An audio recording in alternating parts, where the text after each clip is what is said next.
Okay, so this is just a quick video about like is protein shakes a waste of money? So I put up a poll on Instagram. I forgot to share the results, but there were mixed results. About 50% said yes, that it's waste of money, and 50% said that protein shakes aren't a waste of money. So first of all, like this is kind of like, there's many things to discuss on this topic in terms of general health. Like, you don't need to get a protein shake to get enough protein in your diet. Like, you can get enough easily, you can get enough from food. But what the biggest thing, more so than thinking of some kind of magic pill that protein shake does something extra, is that convenience. I find when you're training, like when you're not even just if you're training hard, but say if you're very busy, like if you're working and training every day and you kind of more or less don't ever have too much time to have sit down and have a big long 1 hour eating.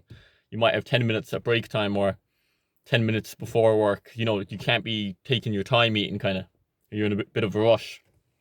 I find protein powder is very convenient. Like, for general health, they say 0.8 grams per kilo body weight. But in terms of any form of, if you want to build muscle, 0.8 grams of protein per kilo body weight is useless if you want to build muscle.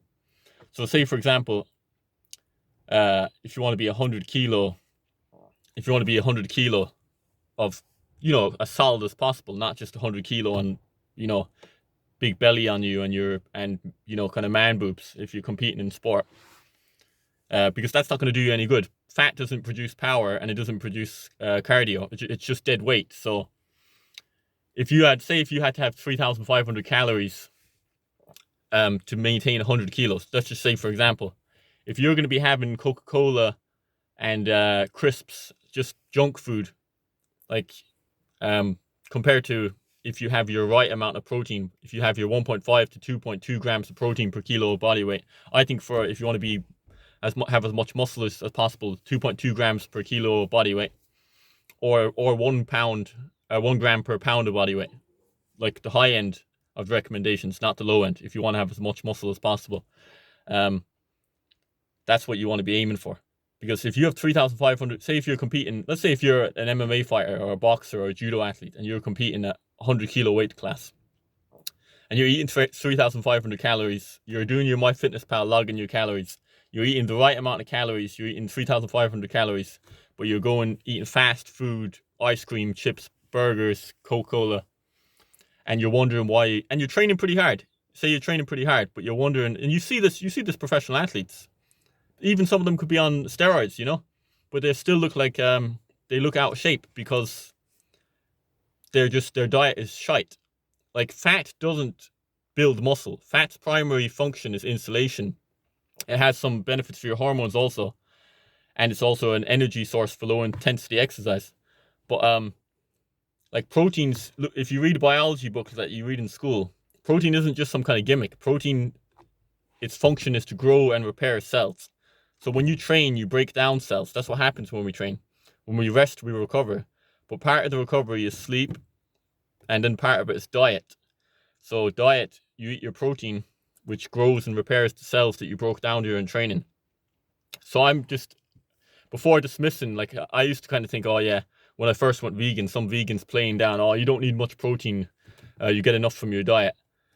Especially on a vegan diet, even though I'm vegan, I find it harder if I don't eat protein powders. Especially, I'm very busy all the time, every day. So I find it hard to get my protein.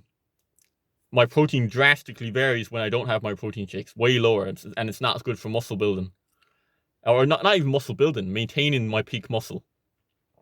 So yeah, if you want to be 100 kilo, say if you're a 100 kilo person, or you want to be 100 kilo solid from the gym or in whatever sport you do, start eating 200 grams of protein, log it on MyFitnessPal, and see if you can get that from your diet. But if you get it from your diet, a lot of the time, there's a thing where you might not be able to eat that much quantity of, if you eat meat, you might not be able to eat that much quantity of meat.